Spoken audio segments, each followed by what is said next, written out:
Bom dia. Hoje de manhã eu estava lendo a Bíblia, meditando numa passagem, e lá em Colossenses 3, 23 e 24 diz assim, tudo que fizerem, façam de todo o coração, como para o Senhor e não para os homens, sabendo que receberão do Senhor a recompensa da herança, é a Cristo Senhor que vocês estão servindo. Eu fiquei pensando que, às vezes, a gente perde a oportunidade de fazer as coisas de todo o coração. Às vezes nós estamos com o corpo num lugar, mas a mente está em outro. Nosso coração não está naquilo que a gente está fazendo, né?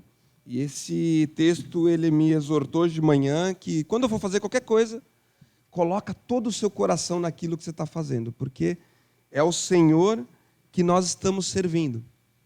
E nesse momento agora nós vamos cantar, vamos louvar, as músicas serão projetadas ali, e esse versículo se estende a todos nós.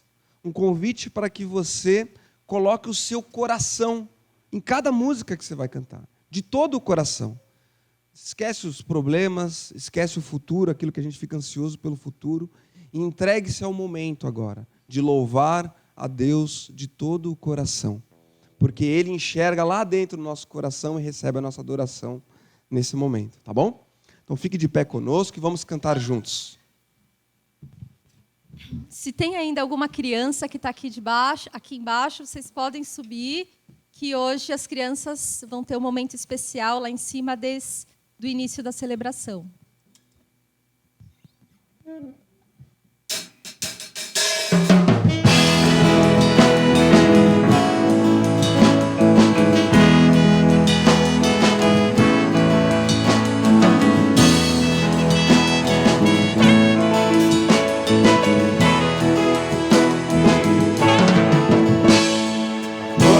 Pertence ao Senhor, que é digno de todo louvor. Cantar a canção de adoração é o que nós devemos fazer. Pois tem em suas mãos o poder, a força, a honra, o querer. Louvemos então com o coração, louvar é a nossa expressão.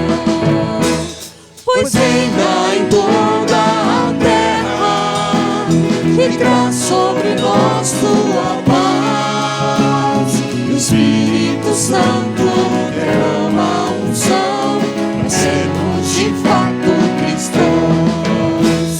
A glória pertence a Cristo, que é digno de todo louvor. Que cresça em nós o seu grande amor, louvemos ao nosso Senhor. Pois reina em toda a terra, e traz sobre nós tua paz. O Espírito Santo derrama unção para sermos de fato cristãos. A glória pertence a Cristo, que é digno de todo louvor. Que cresça em nós o seu grande amor, louvemos ao nosso Senhor. Que cresça em nós o seu grande amor, louvemos ao nosso Senhor. Não sei como está o seu coração aqui hoje, se você acordou em dúvida se vinha ou não, se você está com vontade de cantar ou não, mas eu quero te dizer que na nossa vida a nossa ação tem que preceder, tem que vir na frente da nossa emoção. A Bíblia fala no Salmo 150 que tudo que tem fôlego, louve ao Senhor. Se você está aqui, se você está respirando, louve ao Senhor. A vontade, o desejo, muitas vezes na nossa vida vem depois. Né? Tem vezes que eu não estou com vontade de limpar a casa, ou tem vezes que eu não estou com vontade de ir trabalhar, ou tem vezes que eu não estou com vontade de perdoar, mas eu tenho que fazer o que é certo. E depois eu vou colher os benefícios disso, e depois vai vir a vontade, e depois vai vir o desejo. Então, se você está aqui hoje, abra o seu coração, louve a Deus e deixa Ele falar com você nesse momento.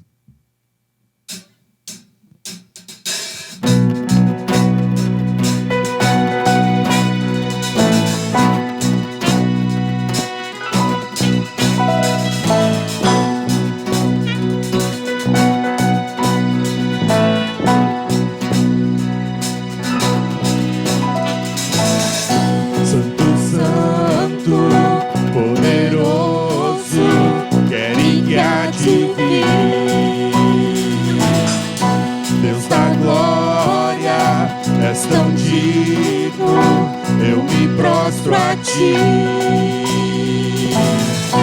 Santo, Santo, poderoso, quero que há de vir. Deus da glória, és tão digno, eu me prostro a ti. Santo é teu nome em todo lugar, reto é teu querer de graça e paz. Tudo que tens feito é justo e bom. Santo, Santo Deus, tu és.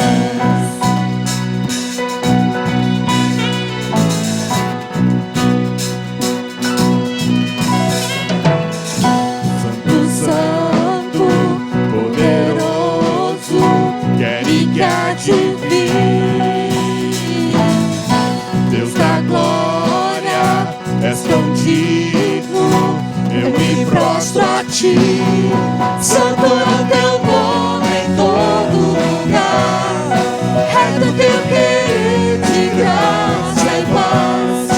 Tudo que tens feito é justo e bom. Santo, Santo Deus, tu és. Santo é o teu nome em todo lugar, reto é teu querer de graça e paz. Tudo que tens feito é justo e bom. Santo, Santo Deus, tu és. Santo, Santo Deus. A honra, a glória pertencem a ti. O poder e o saber são teus.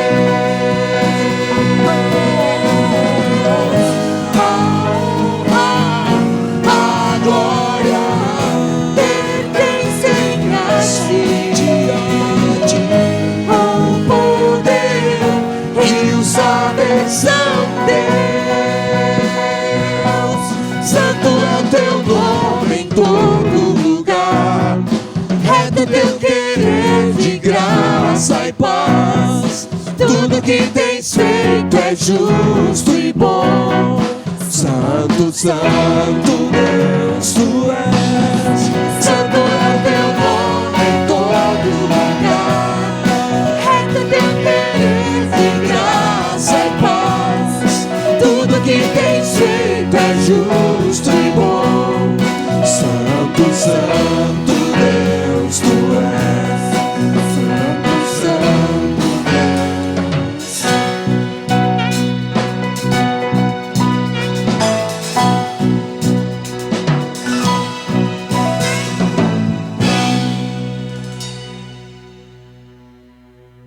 Amém.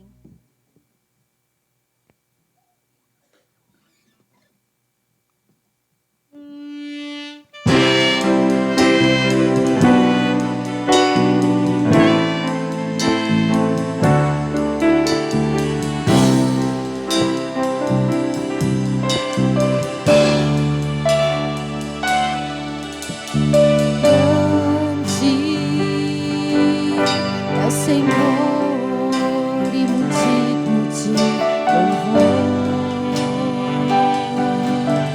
Na cidade do nosso Deus, seu santo monte, alegria de toda a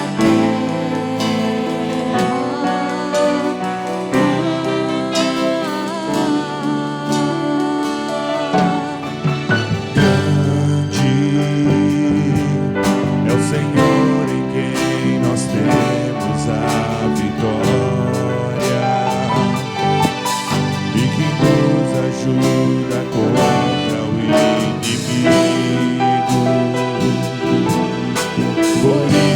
diante dele nos prostramos.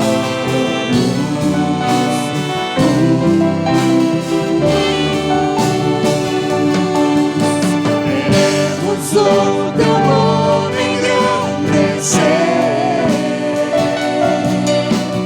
e agradecer-te por tua obra em nossas vidas. Confiamos em teu infinito amor,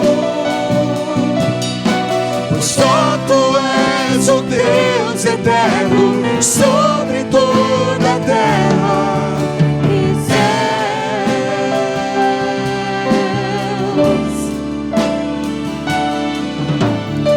Grande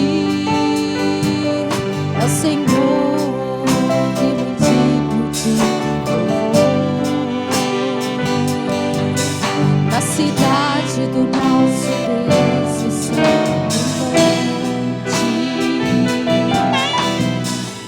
alegria de toda a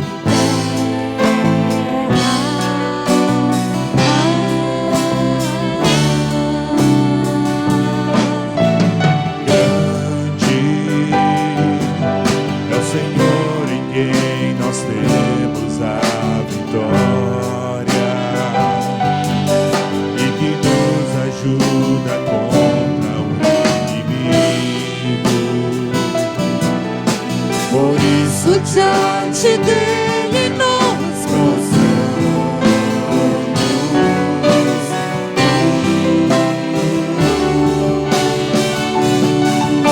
Queremos o teu nome engrandecer e agradecer-te por tua obra em nossas vidas. Confiamos em teu infinito amor, pois só tu és o Deus eterno sobre toda a terra. Queremos o teu nome engrandecer e agradecer-te por tua obra em nossas vidas.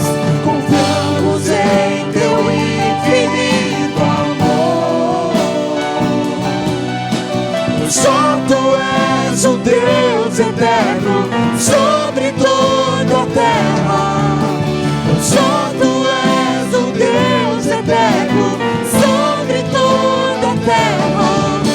Pois só tu és o Deus eterno sobre toda a terra e céus.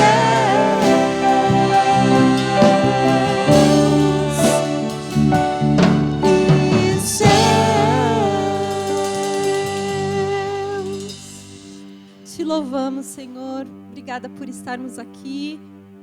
Nós passamos às vezes por momentos difíceis, mas sabemos que o Senhor está conosco em cada situação, Pai.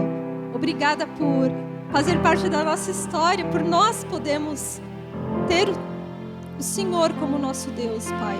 E entendermos que tudo tem um propósito na nossa vida, Pai. Que a gente possa descansar nessa certeza de que Tu estás conosco em todo o tempo. Te louvamos, Senhor. Quero te convidar a você pegar a sua Bíblia, abre no livro de Salmos. E enquanto a gente canta essa música agora, que é a Trindade Santíssima, quero que você escolha um salmo, um versículo do livro de Salmos que você gosta muito. E depois que a gente terminar de cantar essa música, nós vamos ter a oportunidade de, quem quiser ler em voz alta o seu salmo, aquele que você gosta, vai poder ler em voz alta, tá bom? Então pegue a sua Bíblia aí, vamos cantando, você escolhe um, e quando a gente terminar você pode ler em voz alta, tá bom? Um de cada vez.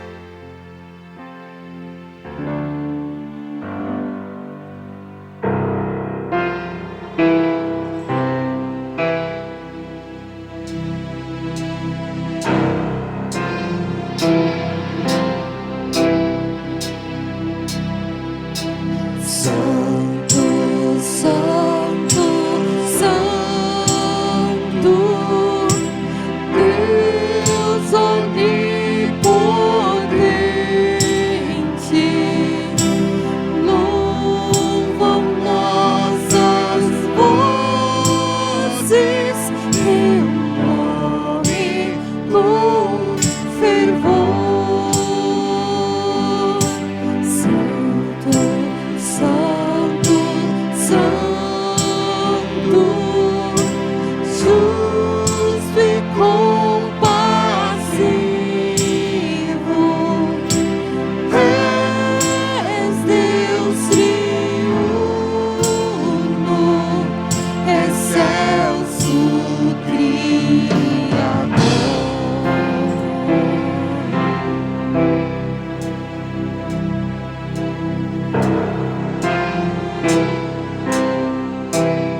Agora do seu lugar, quem sentir que quer ler ali aquele salmo agora nesse momento, pode ler em voz alta.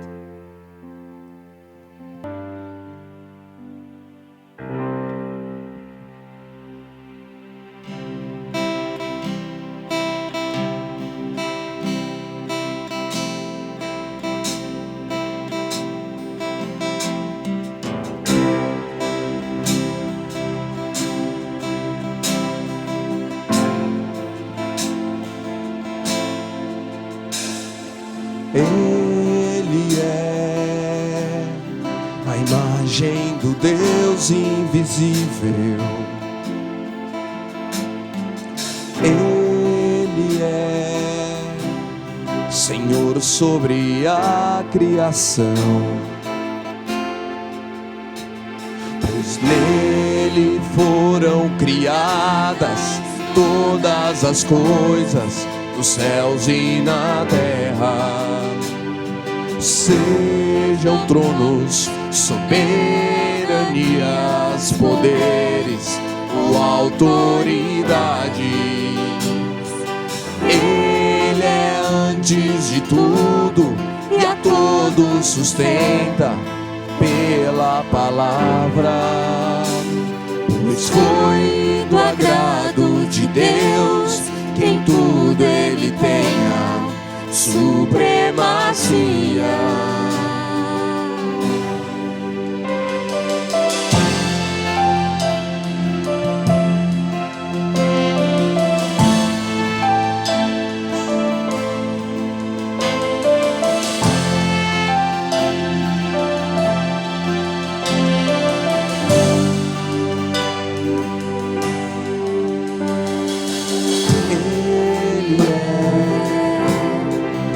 Esplendor da glória do Pai,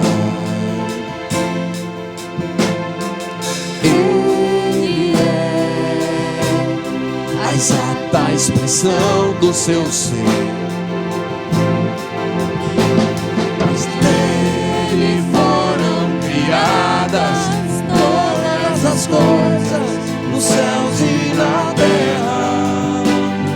Sejam tronos soberanias, poderes ou autoridades, Ele é antes de tudo e a todos sustenta pela palavra, pois foi do agrado de Deus que em tudo Ele tenha supremacia.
Nosso Deus e Pai, entregamos a Ti esse momento, cada uma dessas músicas que cantamos, Pai, o nosso coração diante do Senhor, Deus.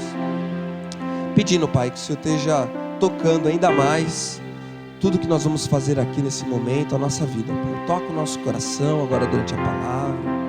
Use, ó Pai, o Tiesco para trazer a Tua mensagem para nós, que possamos ser impactados ainda mais, Pai. Muito obrigado pelo privilégio de tocar, cantar, participar junto aqui, Deus, com todo mundo desse momento, Pai. Toda honra e glória dada a Ti, Deus. Em nome de Jesus que oramos. Amém. Pode tomar seu lugar, sentar.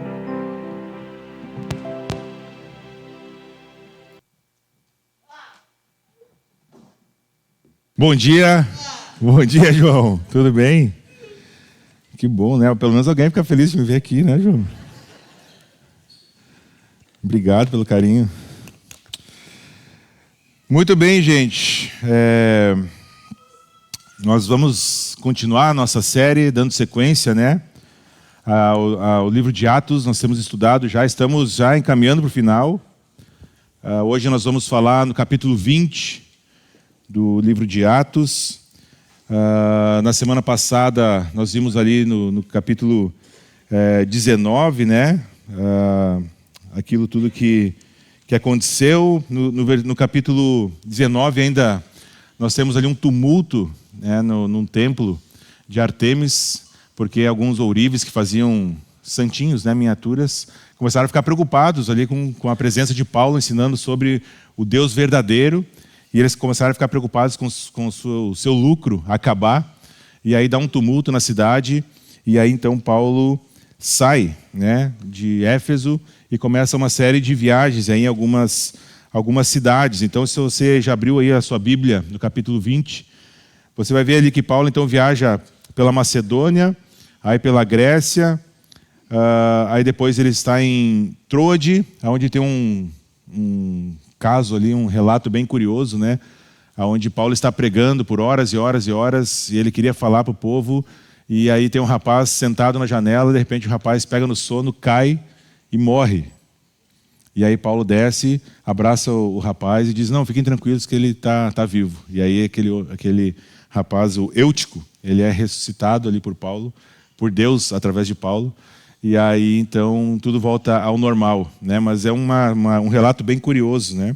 E aí, então, nós chegamos ao nosso texto. Nós vamos ler dos versículos 17 até o 38 do capítulo 20, onde Paulo, então, está se despedindo dos presbíteros de Éfeso. Ele passou um bom tempo lá, estabeleceu uma liderança, e aqui, então, nós temos um discurso de despedida de Paulo, né? Eu gostaria, então, que você acompanhasse a leitura aí comigo, versículos 17 até o 38. Diz assim, então: de Mileto, Paulo mandou chamar os presbíteros da igreja de Éfeso. Quando chegaram, ele lhes disse: vocês sabem como vivi todo o tempo em que estive com vocês, desde o primeiro dia em que cheguei à província da Ásia. Servi ao Senhor com toda a humildade e com lágrimas, sendo severamente provado pelas conspirações dos judeus. Vocês sabem que não deixei de pregar-lhes nada que fosse proveitoso, mas ensinei-lhes tudo publicamente e de casa em casa. Testifiquei tanto a judeus como a gregos que eles precisam converter-se a Deus com arrependimento e fé em nosso Senhor Jesus. Agora, compelido pelo Espírito, estou indo para Jerusalém sem saber o que me acontecerá ali. Só sei que em todas as cidades o Espírito Santo me avisa que prisões e sofrimentos me esperam. Todavia, não me importo, nem considero a minha vida de valor algum para mim mesmo, se tão somente puder terminar a corrida e completar o ministério que o Senhor Jesus me confiou, de testemunhar do Evangelho da graça de Deus. Agora sei que nenhum de vocês, entre os quais passei pregando o reino, verá novamente a minha face. Portanto, eu lhes declaro hoje que estou inocente do sangue de todos, pois não deixei de proclamar-lhes toda a vontade de Deus. Cuidem de vocês mesmos e de todo o rebanho sobre o qual o Espírito Santo os colocou como bispos, para pastorearem a igreja de Deus, que ele comprou com o seu próprio sangue. Sei que, depois de minha partida, lobos ferozes penetrarão no meio de vocês e não pouparão o rebanho. E dentre vocês mesmos se levantarão homens que torcerão a verdade, a fim de atrair os discípulos. Por isso vigiem, Lembre-se de que durante 3 anos jamais cessei de advertir cada um de vocês disso, noite e dia, com lágrimas. Agora agora os entrego a Deus e à palavra de sua graça, que pode edificá-los e dar-lhes herança entre todos os que são santificados. Não cobicei a prata nem o ouro, nem as roupas de ninguém. Vocês mesmos sabem que estas minhas mãos supriram minhas necessidades e as de meus companheiros. Em tudo o que fiz, mostrei-lhes que, mediante trabalho árduo, devemos ajudar os fracos, lembrando as palavras do próprio Senhor Jesus, que disse: há mais felicidade em dar do que em receber. Tendo dito isso, ajoelhou-se com todos eles e orou. Todos choraram muito e, abraçando-o, o beijavam. O que mais os entristeceu foi a declaração de que nunca mais veriam a sua face. E então acompanharam até o navio. Vamos orar mais uma vez, gente? Senhor Jesus, muito obrigado pelo tempo que já tivemos aqui. Muito obrigado por essa celebração. Obrigado pelo tempo de louvor e adoração ao Senhor. Obrigado pela vida de cada um de nós que está presente aqui, Senhor, nessa manhã. Abençoa, Pai, esse tempo. Usa, que Teu Espírito Santo fale, Senhor, poderosamente através da Tua palavra. Que o Senhor nos dê foco, entendimento, Pai. Tira de nós a ansiedade do relógio, das preocupações secundárias. Que estejamos aqui focados, Pai, naquilo que realmente importa, que é a Tua palavra e em como viver uma vida que Te agrada. Obrigado, Jesus, por isso. Abençoa. Eu oro agradecido e em nome de Jesus. Amém.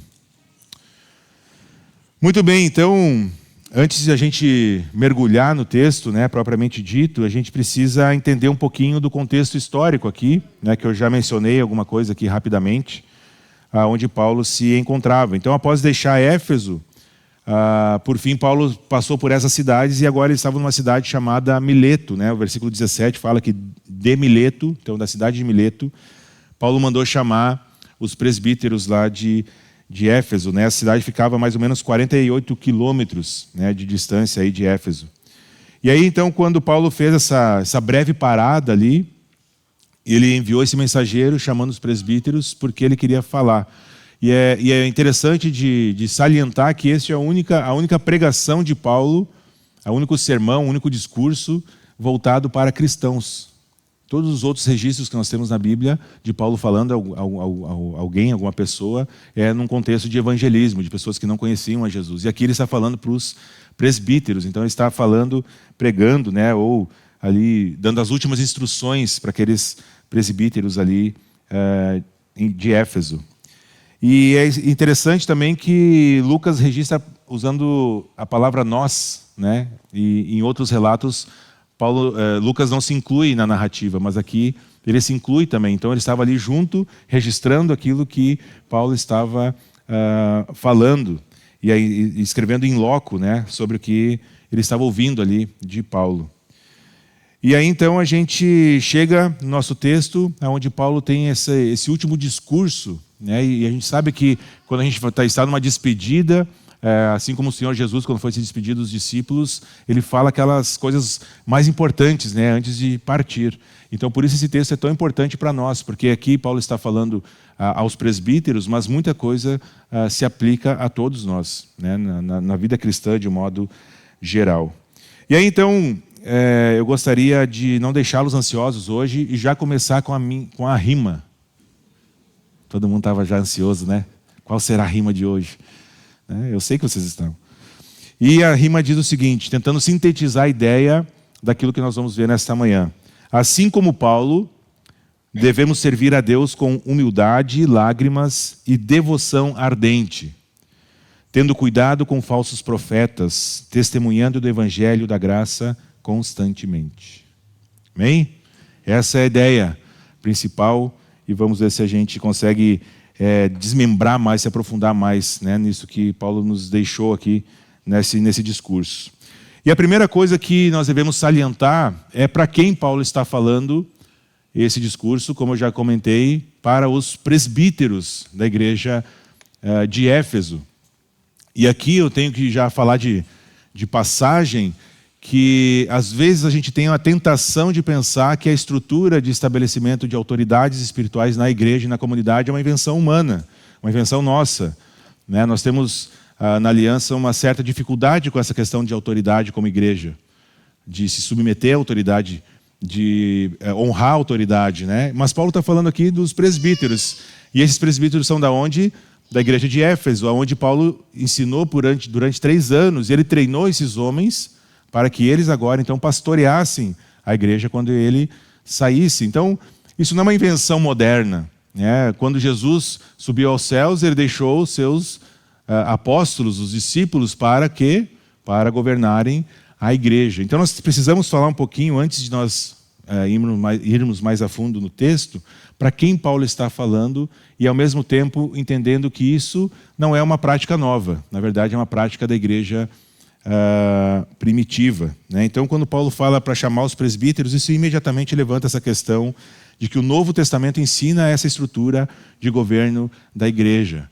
Nós temos igrejas que são governadas de forma congregacional, onde a congregação é quem decide as coisas. Nós temos igrejas hoje que são governadas por um único líder, onde ele diz o que deve acontecer ou não. Nós temos igrejas que são presbiterianas, onde nós temos presbíteros. Não estou falando da denominação presbiteriana somente, né? Nós somos uma igreja presbiteriana no sentido de liderança. Nós temos presbíteros estabelecidos aqui na Aliança, temos uma liderança estabelecida no formato de presbitério. Isso porque nós buscamos ser o mais parecidos com a igreja, pelo menos nos princípios, com a igreja primitiva, na melhor forma possível. Por isso existe um presbitério. Não é porque os nossos presbíteros são legais só porque a gente resolveu que precisava de gente para fazer alguma coisa e a gente estabeleceu uma liderança. Não, isso é o que o Novo Testamento ensina a respeito da liderança, da forma de governo da igreja, né? Nós precisamos ter uma organização. E aí, então, Paulo vai alertar esses presbíteros sobre a sua tarefa, o que eles deveriam fazer. E isso não é uma tarefa fácil, é uma tarefa pesada, uma tarefa difícil, porque o que a Bíblia vai nos ensinar é que esses presbíteros, esses líderes, vão governar como quem vai prestar contas a Deus a respeito de como exerceu essa liderança. E aí, então, a ideia original de quando Paulo falou lá, né, quando Lucas registrou, a ideia no original desse presbítero, que depois ele vai chamar de bispo, né, ela tem a mesma raiz, é o mesmo significado no original, que significa olhar as coisas com extremo cuidado. É um superlativo, é uma ênfase de olhar e olhar de novo. Olhar e olhar de novo as coisas com extremo cuidado. E quando a gente aplica isso no sentido de liderança da igreja, de governança da igreja, significa olhar para as pessoas, para o rebanho, né? Afinal somos todos ovelhas, inclusive os presbíteros, do supremo pastor que é Jesus, mas alguns vão ter esse papel de liderança, de olhar com extremo cuidado para o rebanho que Deus deixou sob seus cuidados, né? Então a gente, ao entender que essa estrutura não é uma coisa que a gente inventou do nada, né? Que não é assim que a gente resolveu, achou legal, a aliança achou, Samuel Harms veio lá de outro país, lá veio aqui, chegou e disse, como é que nós vamos organizar isso aqui? Vamos fazer o seguinte, vamos botar uns caras aqui mais velhos para... Não foi assim. Foi olhando para a palavra de Deus, como era estabelecida a liderança no Novo Testamento da igreja, e aí então nós temos o presbitério estabelecido. A igreja presbiteriana também funciona nesse sentido por causa disso, né? Olhando para a igreja primitiva e como foi estabelecida a liderança no Antigo Testamento. E por que eu estou falando sobre isso? Porque o contexto do nosso texto é que Paulo está falando para os presbíteros, né? Nós não podemos tirar do contexto o nosso texto aqui, senão vira pretexto, né? Quanto texto eu falei só nessa frase, né? A gente precisa entender para quem Paulo está falando e as implicações disso, porque se os presbíteros são autoridades estabelecidas por Deus, a minha visão deveria talvez ser um pouco diferente, né, da liderança. Então, não importa muito se eu gosto do jeito, se tem cabelo, se não tem cabelo, se é bonito, se é feio. Aquela liderança estabelecida foi estabelecida por Deus. E o que o próprio Paulo vai nos ensinar é que desde que a autoridade não nos faça pecar, a gente precisa se submeter, obedecer. A gente não gosta muito dessa palavra, né? Que a gente vive num contexto cultural daquilo, né, do que se há governo, só há contra, né? Então, assim, às vezes a gente tem uma rebeldia meio que sem explicação contra qualquer autoridade. E isso vai se estendendo, né? Presbitério, obreiros, facilitadores, são todas autoridades espirituais que Deus estabeleceu. E nós todos, como membros, devemos submissão, devemos honra, devemos ouvir com mais atenção, porque se é uma autoridade estabelecida por Deus, eu preciso ouvir essas pessoas, não é? Mesmo que eu não goste, mesmo que eu ache que não sei o quê, não sou eu que faço esse papel de colocar lá, não. Botar e tirar, quem faz isso é Deus. Vai movendo. Eu posso ser político, eu posso manipular, eu posso fazer acontecer. A autoridade, no fim das contas, quem dá todas as autoridades é nosso Deus. E se a pessoa está com autoridade, é porque assim Ele permitiu. Então, meu primeiro alerta aqui, né, por que eu estou falando tudo isso? Porque às vezes a gente tem uma tendência, como eu falei, de rebeldia, a gente tem uma tendência de falar que o fulano, que o Beltrano, não aqui na Aliança, estou falando de outras igrejas, né? Não nós aqui. Outras igrejas por aí. O pessoal tem mania de falar, não, que o fulano não presta para presbítero, que o Beltrano não devia ser obreiro, que aquele cara, meu Deus do céu, não pode ser pastor, olha só. Obviamente, gente, nós temos critérios bíblicos, nós temos uma série de coisas, mas no fim das contas, nós precisamos confiar em Deus de que Ele estabeleceu por algum motivo. Por algum motivo, a autoridade foi dada por Deus. Então, a gente deve honra, respeito, submissão a essas autoridades espirituais, né? Hebreus 13, 17 vai dizer, obedeçam aos seus líderes e submetam-se à autoridade deles. Eles cuidam de vocês como quem deve prestar contas. Obedeçam-lhes para que o trabalho deles seja uma alegria e não um peso, pois isso não seria proveitoso para vocês. E aqui percebam que nesse texto, pelo menos na minha Bíblia, não há nenhum parêntese, né? Obedeçam e submetam-se desde que ele seja legal, desde que ele seja querido, desde que ele seja bonito ou menos feio. Não há nenhum parênteses, né? Submetam-se à autoridade, desde que isso não leve ao pecado, obviamente, né? Diz que a autoridade não peça alguma coisa que vai contra o que Deus nos ensina. Então, Paulo faz esse sermão para os presbíteros, e eu quero fechar esse parênteses falando especificamente sobre os presbíteros, dizendo para a gente ter muito cuidado quando a gente for se referir, quando for falar mal, quando for fofocar de qualquer pessoa, mas principalmente de uma autoridade que Deus estabeleceu. Porque ao dizer que essa pessoa não deveria estar ali, eu estou dizendo que Deus cometeu um erro. Né? Estou dizendo que Deus errou, esse cara não podia estar aí. E nós sabemos que o nosso Deus não erra, não falha.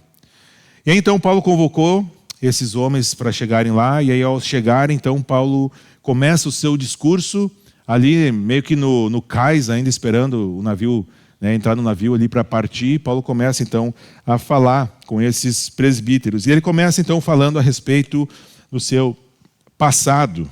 Nos versículos 18 até o 21, Paulo começa a lembrar aos presbíteros como que foi a sua conduta até aquele momento ali. E nós vamos então ver aqui que Paulo enfatiza no seu discurso, né? Então, ao falar do passado e da sua fidelidade a Deus e à igreja, ao ministério que Deus tinha dado, ele dá uma ênfase em 3 coisas aqui que são importantíssimas para qualquer ministério. Então, não só para aqueles presbíteros, não só para os presbíteros de hoje, mas para mim e para você. Esses princípios devem ser aplicados. O primeiro deles é que Paulo diz que servir ao Senhor, versículo 19, servir ao Senhor. O compromisso de Paulo, o compromisso primário de Paulo não era com a igreja, não era com aquelas pessoas que ele estava pregando o evangelho, era com o Senhor. Era com o Senhor. E por que isso é importante a gente lembrar? Porque às vezes a gente se compromete com a obra de Deus, mas não está compromissado, não está comprometido com o Deus da obra. Então, o famoso ativista se envolve, está servindo na igreja, está fazendo, acontecendo, mas o seu relacionamento pessoal com Deus não existe.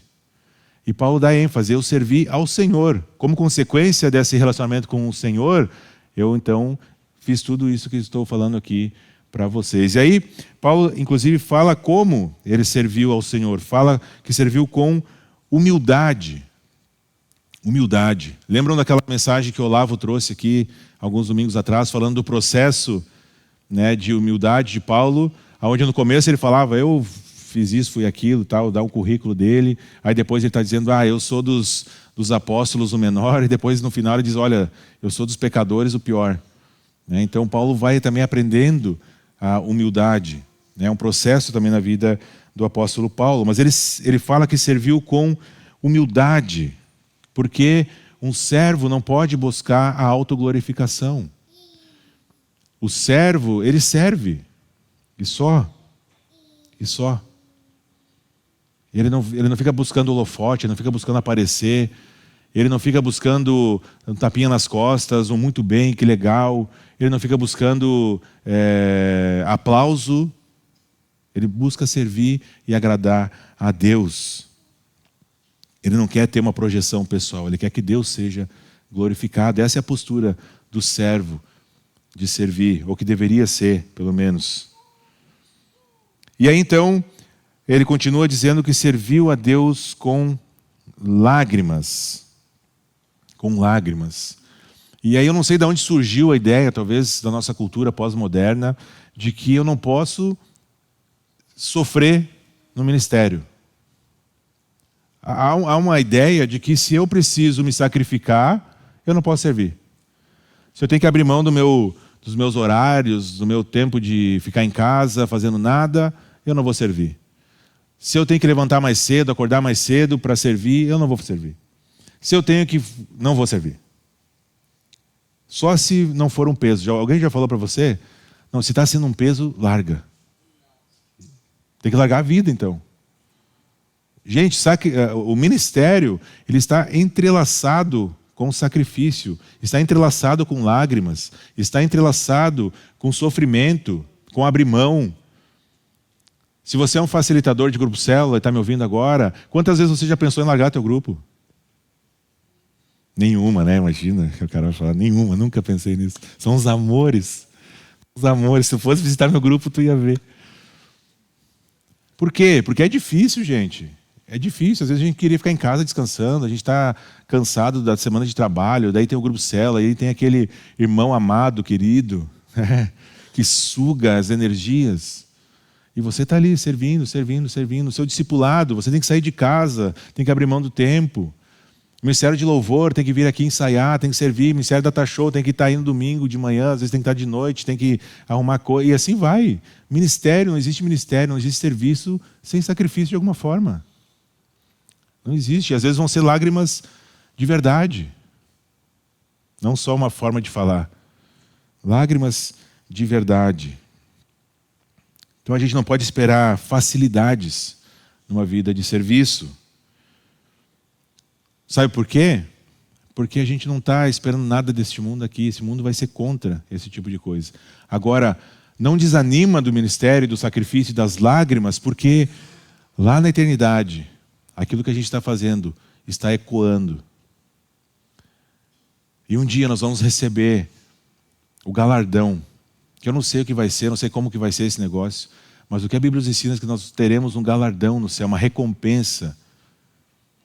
E por si só estar face a face com o Senhor Jesus, isso já é o suficiente para toda a eternidade como recompensa. Mas ainda assim, pela sua graça e sua misericórdia, diz que vai nos dar mais. Então assim, a gente se sacrifica tanto às vezes correndo atrás de dinheiro, de uma posição melhor no emprego, estudando para não sei o que lá, fazendo não sei o que, abre mão da família, abre mão de ter tempo com os filhos, abre mão de tempo com a esposa, com o marido, vai fazer não sei o que, vai estudar final de semana, vai viajar para não sei aonde, para se especializar e não sei o que lá. Aí isso não dói. Isso é tranquilo. Por quê? Porque eu vou ganhar dinheiro. Percebam que, no fim das contas, você está servindo a um Deus. A questão é qual Deus você tem servido. É o Deus Mamon, o Deus dinheiro, também vai envolver sacrifício, também vai envolver dor. Agora, nesse caso, a gente está disposto, um pouquinho mais disposto a fazer, né?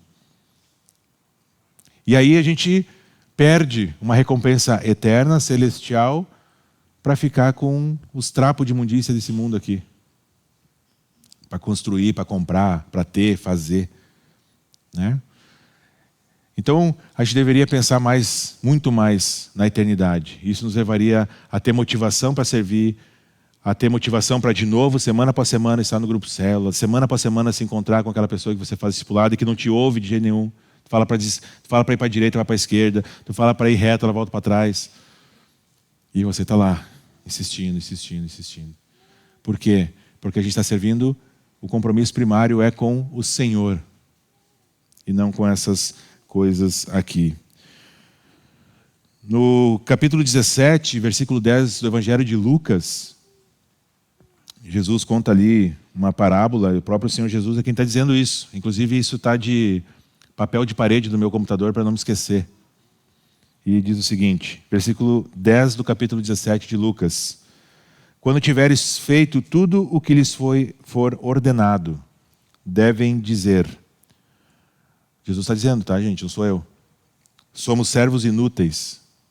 Apenas cumprimos o nosso dever.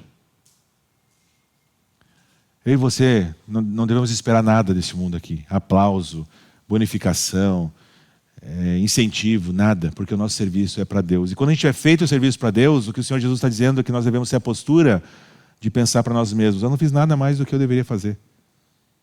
Eu sou um servo inútil. E só sou usado porque Deus é gracioso e misericordioso. E Ele, pela sua graça, quer me usar. Então não desanima no ministério. O próprio apóstolo Paulo, que aqui está dizendo que serviu com humildade, com lágrimas, lá em 2 Timóteo, famoso texto que ele vai dizer e escrever, é o seguinte, versículos 6 e 8 do capítulo 4 de 2 Timóteo. Ele fala assim, eu já estou sendo derramado como uma oferta de bebida, está próximo o tempo da minha partida. Paulo está morrendo. E ele fala sobre a sua própria vida as famosas palavras, né? Combati o bom combate, terminei a corrida, guardei a fé. E agora, versículo 8, me está reservada a coroa da justiça, que o Senhor, o justo juiz, me dará naquele dia. E não somente a mim, mas também a todos os que amam a sua vinda. Isso deveria nos motivar, nos encher de esperança e de alegria de servir. E não aquilo que a gente pode obter nesse mundo. Seja de pessoas, seja de valores. Não é isso que deveria nos motivar a servir a Deus. Deveria ser a coroa da justiça que nos será dado aquele dia. Não somente para Paulo, mas a todos aqueles que amam a sua vinda. Então Paulo manteve a sua consciência pura diante de Deus e dos homens. Ele continua dizendo que ensinou tudo publicamente, de casa em casa. E ele estava tranquilo, porque ele sabia que tinha feito tudo o que ele podia fazer. Tudo que ele podia fazer. O restante disso aqui, o arrependimento, as conversões, o que ia acontecer, isso era com Deus. O que ele podia fazer, ele havia feito. E aí então ele começa a falar a partir do versículo 22 sobre o presente, daquilo que ele estava vivendo naquele momento. Então ele fala, agora compelido pelo Espírito Santo, eu estou indo a Jerusalém, sem saber o que me acontecerá ali. O que eu sei é o seguinte, que em cada cidade que eu passo, o Espírito Santo vai me avisando, Paulo, te prepara, que vai ter sofrimento, vai ter prisão, e nós vamos ver depois que, mais uma vez, o Espírito Santo estava alertando corretamente Paulo, e ele sofreu prisões, sofreu bastante na sua ida para Jerusalém. E mesmo assim, sabendo disso, pensa em você, estamos indo para uma cidade. E aí alguém avisa, olha, vai lá, mas vai ser difícil, vai ser duro. Vai talvez ser preso, vai sofrer, vai apanhar. Aí a gente começa a pensar, mas será que é mesmo para ir? Acho que eu vou ficar por aqui mesmo, está tão bom. E aí Paulo dá uma resposta a esses avisos do Espírito Santo, né? Versículo 24, e talvez aqui está aquilo que deveria ser o nosso... nós deveríamos internalizar isso como propósito de vida mesmo. Propósito de vida, nosso dia a dia. 24. Todavia, não me importo, nem considero a minha vida de valor algum para mim mesmo. Se tão somente puder terminar a corrida e completar o ministério que o Senhor Jesus me confiou, de testemunhar do Evangelho da graça. Paulo está dizendo, não estou nem aí se eu apanhar, se eu for preso, se eu sofrer. O que me importa é que eu complete o ministério que Deus me chamou para fazer. No caminho de Damasco, Paulo teve um encontro com o Senhor Jesus. E o Senhor disse, agora você vai ser meu apóstolo.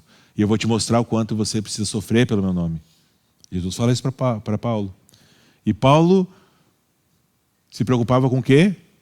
Em fazer exatamente o que o Senhor Jesus tinha chamado ele para fazer. Mesmo não se importando com a sua própria vida, se ia sofrer, apanhar, o que ia acontecer. Paulo não se preocupava. E aí o texto de 2 Timóteo que nós lemos, Paulo pode olhar para trás no seu leito de morte e dizer: combati o bom combate, fiz tudo o que eu podia, guardei a fé. Aquilo que o Senhor Jesus me chamou para fazer anos atrás, eu me esforcei com tudo que eu podia para cumprir. E agora eu posso aguardar a coroa da justiça. E aí então Paulo fala e resume o seu ministério com 3 verdades.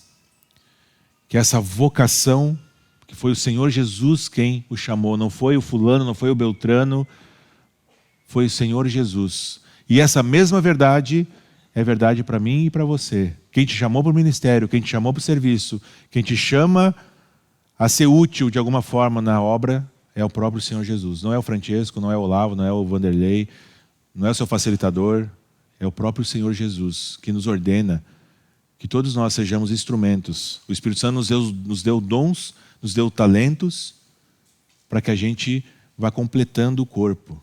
Né? Paulo usa essa imagem do corpo. Um vai ser olho, o outro vai ser barba, não vou falar cabelo. O outro vai ser pé, e assim nós vamos andando. Mas é o próprio Senhor Jesus quem chama.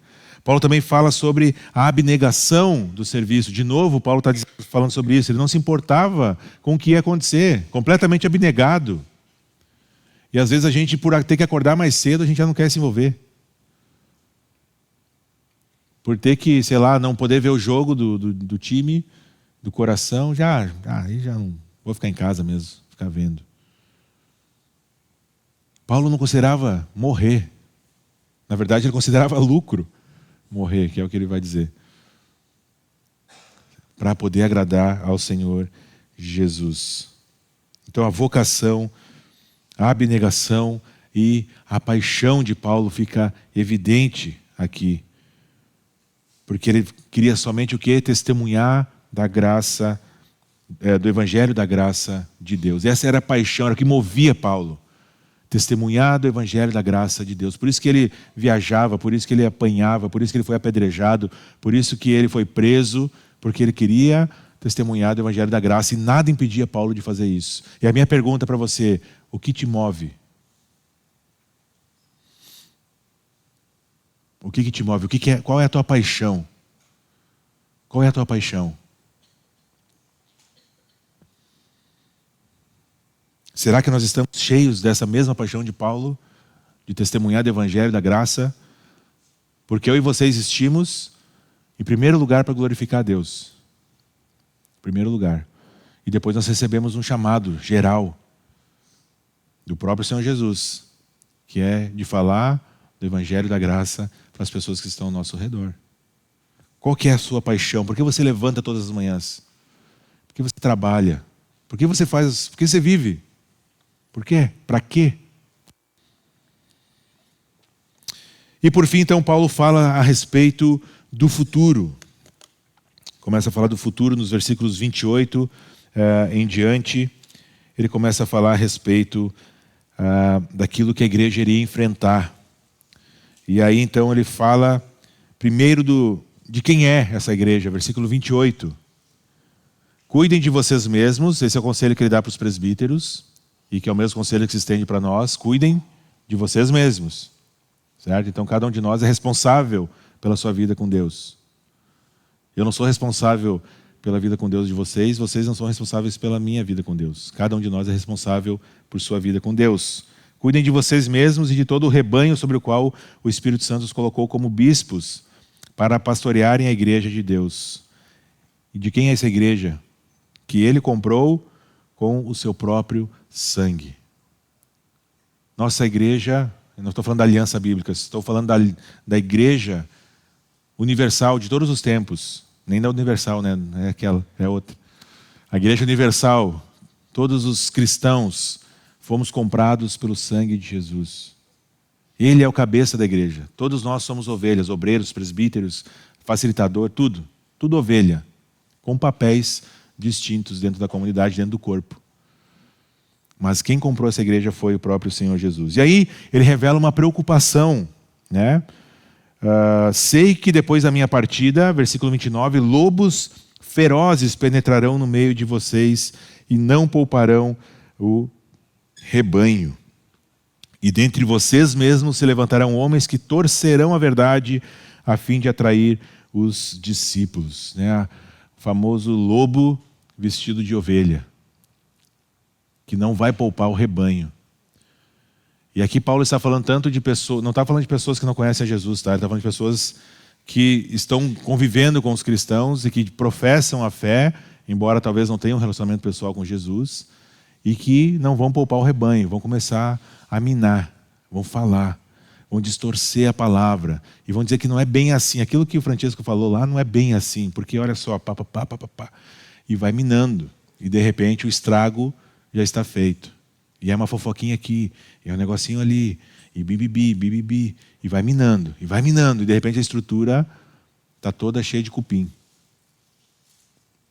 E aí o estrago está feito. Mas Paulo também se refere aos falsos profetas, como Jesus já tinha alertado também, daqueles líderes que vão distorcer a verdade para conseguir discípulos, para conseguir gente, popularidade. E eu não sei se em todos os tempos, desde a vinda de Jesus, nós tivemos um tempo em que isso é tão evidente. Nós temos os famosos, né? Os famosos no YouTube, nas igrejas, aí com milhões de seguidores, distorcendo descaradamente a palavra de Deus. Temos um aí muito famoso, alguns anos atrás, que falou sobre a atualização da Bíblia. Nós precisávamos atualizar a Bíblia. E que recentemente esse mesmo cidadão disse que o Jesus que desceu não é o mesmo Jesus que está com Deus no céu. E aí, gente, vai olhar quantas curtidas tem o vídeo. Vai ver quantas pessoas estão crendo que essa é a verdade da palavra de Deus. Estão sendo enganadas. Isso é um falso profeta. É alguém que distorce a palavra de Deus para conseguir popularidade. A grande pergunta que só Deus sabe é: será que ele está sinceramente enganado ou descaradamente enganando? Essa é a grande pergunta, mas aí ele vai prestar contas para Deus também. Isso é um exemplo, tá, gente? Tem centenas, infelizmente. E não é questão de ser melhor ou ser pior, a questão é de pregar com fidelidade aquilo que a palavra ensina. Isso é cada vez mais raro, infelizmente, no meio cristão, no meio evangélico, por assim dizer. Então, muito cuidado com aquilo que você tem consumido. Muito cuidado com aquilo que você tem ouvido. Eu posso estar enganando vocês agora mesmo. Eu posso estar falando alguma coisa distorcida, escondida. Não estou fazendo, mas poderia. E o que nós precisamos fazer para se proteger desse tipo de coisa? É ser como os bereanos. Lembra dos bereanos? Que Paulo falava, e o que eles faziam? Tá bom, muito legal o que tu falou. Calma aí, é isso que diz a Bíblia? Tá, deixa eu ver aqui se é isso mesmo. Show, é isso mesmo. Então, tá ok, vamos começar a viver isso. Tudo aquilo que você ouvir a respeito de Deus, vai para a palavra. Mas aí dá trabalho, né? Aí dá trabalho. Eu tenho que conhecer, eu tenho que estudar, eu tenho que ver se o contexto é isso mesmo que quer dizer. Eu tenho que saber por que o autor escreveu, para quem, se é isso mesmo. Porque se eu pegar um texto aqui, gente, eu posso criar pretexto para um monte de coisa, furada.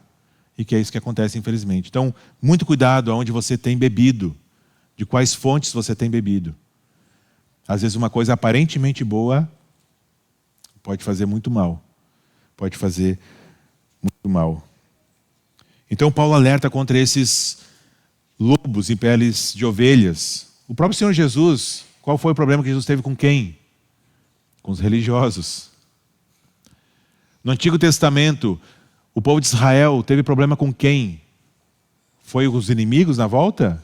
Ou foi a dureza de coração ao não ouvir os profetas? E aí atrás daqueles que falavam, não é bem assim, o que Jeremias está falando não é assim, ó, vem aqui que eu vou te contar um negócio. E aí começavam a adorar os falsos deuses, os ídolos, se jogavam na vida. Então, o grande problema de Paulo, que Paulo está alertando aqui, é quando ele vem de dentro para fora. Não é de fora para dentro. É quando ele está aqui dentro e começa a ruir de dentro para fora. Inclusive a própria igreja de Éfeso se desviou. Paulo está falando para esses homens aqui, presbíteros de Éfeso, e depois nós sabemos lá no livro de Apocalipse que a igreja de Éfeso se desviou. Olha o que diz Apocalipse 2, 4 a 5. Lembram? Passagem famosa onde Jesus manda escrever as 7 cartas da Ásia. E aí então chega a vez de Éfeso. Olha o que Jesus diz para a igreja de Éfeso. Contra você, porém, tenho isto. Você abandonou o seu primeiro amor. Lembre-se de onde caiu.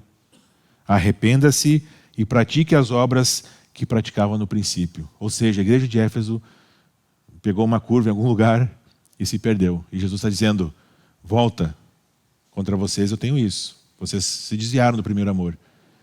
Olha onde você errou e volta. Mas graças a Deus, um historiador chamado Inácio, no 2º século, relata que houve um grande avivamento na igreja de Éfeso e que ela retornou aos caminhos. Isso é raro de acontecer. De uma igreja, uma comunidade que se desvia, voltar. Harvard, a faculdade famosíssima, Yale, outra grande faculdade que é famosa, elas nasceram em berços cristãos. Foram crentes que fundaram essas universidades. Mas hoje você professar que é um cristão lá, quase que precisa de um salvo-conduto para andar dentro. Porque no meio do caminho se foi e dificilmente volta atrás. Então, muito cuidado com o falso ensino. Isso é muito sério. Muito cuidado com o falso ensino. Busque fonte confiável. Olhe o que a palavra de Deus ensina sobre aquele determinado assunto. Não vai tomando verdade. Isso é verdade. O fulano é famoso, ele falou isso. Legal, o vídeo é tão bonitinho, com uma música, um pianinho no fundo. Né? Fala um monte de asneira, mas tão bonitinho, eu vou compartilhar. Cuidado. Cuidado com esse tipo de coisa. Isso não vai fazer bem. E aí então Paulo chega ao fim e entrega essa igreja a Deus, né, no sentido de que agora ele abençoa então essa igreja, fala que eles não vão mais ver a sua face, e isso deixa eles muito tristes. E se parece muito com a despedida de Jesus, né, dos discípulos, quando ele diz que ele vai e que não vão mais se ver por um bom tempo, né, e os discípulos ficam tristes também. E Paulo da mesma forma, só que em vez de Paulo subir para o céu, ele deve ter entrado no navio, e aqueles homens ficaram ali, né, chorando. O texto diz, né, que eu abraçava e o beijava. Então Paulo era alguém muito amado por esses homens. E aí então ele fala sobre a questão da generosidade, lembrando as palavras de Jesus, que não está registrado em nenhum evangelho, mas que parecia ser uma coisa familiar que Jesus falava, que há maior felicidade em dar do que em receber. E aí então ora com esses homens e se despede. Então, da mesma forma que os discípulos ficaram olhando para Jesus lá no Monte da Transfiguração, quando ele subiu, esses homens ficam, né, dando tchau para Paulo no navio, nunca mais ouviram, como ele mesmo disse que aconteceria. Nós vamos ver o que acontece com Paulo, né, daqui para frente, na vida do apóstolo Paulo. E a minha oração é que a gente consiga viver como Paulo, né, servir a Deus com humildade, lágrimas e devoção, ardente, tendo cuidado com os falsos profetas, testemunhando o evangelho da graça constantemente. Amém? Que essa paixão de Paulo possa nos contagiar, possa nos motivar a gente querer viver uma vida de santidade, de serviço constante e de falar de Jesus para aquelas pessoas que estão ao nosso redor sem nenhuma vergonha. Amém? Vamos orar? Senhor Jesus, muito obrigado pela tua palavra, obrigado por esse registro dessa despedida de Paulo, aonde ele nos deixou, não só para aqueles homens que ele convocou para estarem lá, mas para nós também nos dias de hoje, tantas coisas, Senhor, que precisamos crescer, precisamos praticar, Senhor, em nossas vidas. Perdoa, Senhor, tantas e tantas vezes em que qualquer problema já foi motivo de reclamação para servir, para deixar de fazer parte de alguma coisa. E quando olhamos para a vida do apóstolo Paulo, Senhor, nós somos constrangidos, Pai. Porque alguém que te amou, alguém que te serviu, Pai, alguém que buscava te agradar em todas as coisas, de forma constante, contínua, Senhor, a ponto de poder chegar no final da vida e dizer que combateu o bom combate e guardou a fé, Senhor. Que essa seja a nossa confissão ao final de nossas vidas. Que assim como o apóstolo Paulo, a gente possa dizer em nosso leito de morte, que fizemos tudo aquilo que fomos chamados para fazer, com excelência, com diligência, com abnegação, talvez até com lágrimas. Mas que o nosso propósito de vida, Senhor, seja te agradar em primeiro lugar. Nós somos tentados de tantas maneiras, Senhor, a olhar para outras coisas, a gastar nossa energia, nossa saúde, em tantas outras coisas que são totalmente secundárias. E que o Senhor mesmo diz que se buscarmos o Teu reino em primeiro lugar, todas elas vão ser acrescentadas conforme a Tua vontade. Então nos ajuda, Senhor, a buscarmos em primeiro lugar o Teu reino em nossas vidas. Diariamente, talvez várias vezes por dia, nós teremos que decidir por isso de novo. Então nos ajuda, nos capacita pelo Teu Espírito Santo, Pai, a vivermos uma vida que Te agrada e busca em primeiro lugar o Teu reino, Senhor. A proclamação do Teu Evangelho, a glorificar o Teu nome, Senhor. E todas as outras coisas não nos faltarão. Obrigado, Jesus, por tudo isso. Abençoa o nosso dia, abençoa a semana que temos pela frente, Senhor, de acordo com a Tua vontade. Em nome de Jesus que eu oro e que eu agradeço. Amém. Amém. Muito bem, então, meus queridos, nós ficamos por aqui. Que Deus abençoe a sua vida. Até domingo que vem, se Deus permitir.